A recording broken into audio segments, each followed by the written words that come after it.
श्री स्वामी समर्थ. जय जय स्वामी समर्थ. नमस्कार प्रिय स्वामी भक्तांनो, तुम्हा सर्वांचे आपल्या यूट्यूब चॅनलवर पुन्हा एकदा स्वागत आहे. भक्तांनो, तुमच्या आयुष्यात किती समस्या आणि दुःख आहे हे तुम्ही सगळ्यांना सांगू शकत नाही.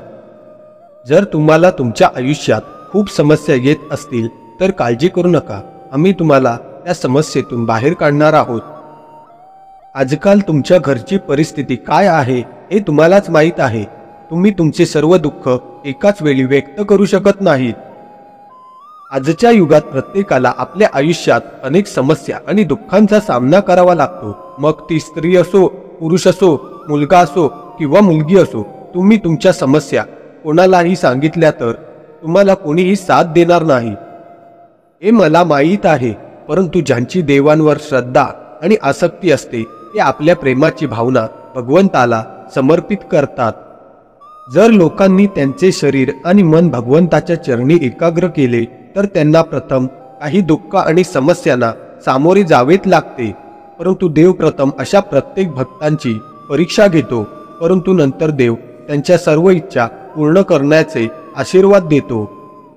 भगवंत आपल्या भक्तांवर आशीर्वादाचा वर्षाव करून त्यांना जे काही हवे असेल ते देतात. या जगात अनेक लोक भगवंतांचे ध्यान करत राहतात आणि त्यांचे पूजन करतात. भगवंत सर्वच भक्तांच्या मनोकामना पूर्ण करत नाही. जो भक्त पूर्ण भक्तिभावाने देवावर विश्वास ठेवतो, त्यांची पूजा करतो, त्यांनाच भगवंत आशीर्वाद देतो आणि आपल्या चमत्कारांनी अधिकाधिक आनंदी आणि श्रीमंत करतो. त्यांच्या कौटुंबिक जीवनात चालू असलेल्या सर्व समस्या आणि दुःखांना एकत्र काढून सर्व वाईट शक्तींना त्यांच्या घरातून कायमचा नाश करतात. आज आम्ही तुम्हाला स्वामी समर्थ महाराजांचा एक अद्भुत असा मंत्र सादर करत आहोत. आम्ही तुम्हाला स्वामी समर्थ महाराजांचा एक अद्भुत असा मंत्र ऐकवणार आहोत. तुम्हाला अजिबात काळजी करण्याची गरज नाही. तुम्हाला जीवनातील सर्व दुःख संकटे विसरून संपूर्ण भक्तिभावाने आणि आनंदाने श्री स्वामी समर्थ महाराजांचे स्मरण करावे लागेल. हा अद्भुत मंत्र 1008 वेळा तुमच्या मोबाईलवर चालू करून सोडावा लागेल. त्यानंतर तुमच्या आत एक अद्भुत अलौकिक अनुभूती येईल आणि मग तुमच्या आयुष्यातील सर्व दुःख दूर होतील. आजपासून तुमचा चांगला काळ सुरू होईल. पहिल्या दिवसापासून हा मंत्र आपला प्रभाव दाखवू लागतो. तुम्हाला आपोआप चमत्कार दिसेल आणि तुम्ही फक्त श्री स्वामी समर्थ महाराजांकडे पाहत राहाल. हा मंत्र एकदा खऱ्या भावनेने आणि श्रद्धेने ऐका आणि या मंत्राचे आश्चर्यकारक चमत्कार स्वतःच्या डोळ्यांनी पहा. तर माझ्या प्रेमळ स्वामी भक्तांनो, या मंत्राची सुरुवात करण्यापूर्वी जर तुम्हाला व्हिडिओ आवडला असेल तर व्हिडिओला एक लाईक करा आणि आमच्या यूट्यूब चॅनलला सबस्क्राईब करा. आणि जर तुमचाही श्री स्वामी समर्थ महाराजांवर मनापासून विश्वास असेल तर कमेंटमध्ये श्री स्वामी समर्थ लिहायला विसरू नका. चला तर मग प्रेमळ स्वामी भक्तांनो, उशीर न करता या अद्भुत चमत्कारी मंत्राची सुरुवात करूया.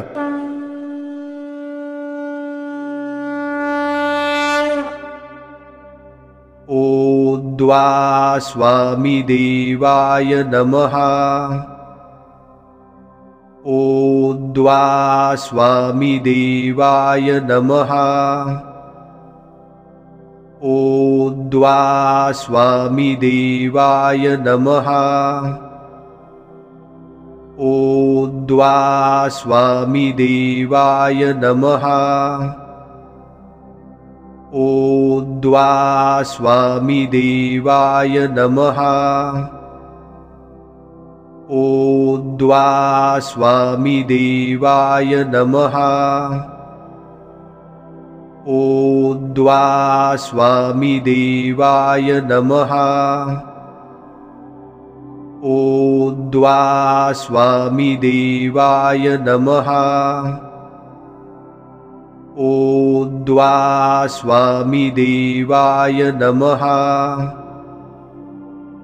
ओम द्वा स्वामी देवाय नमः.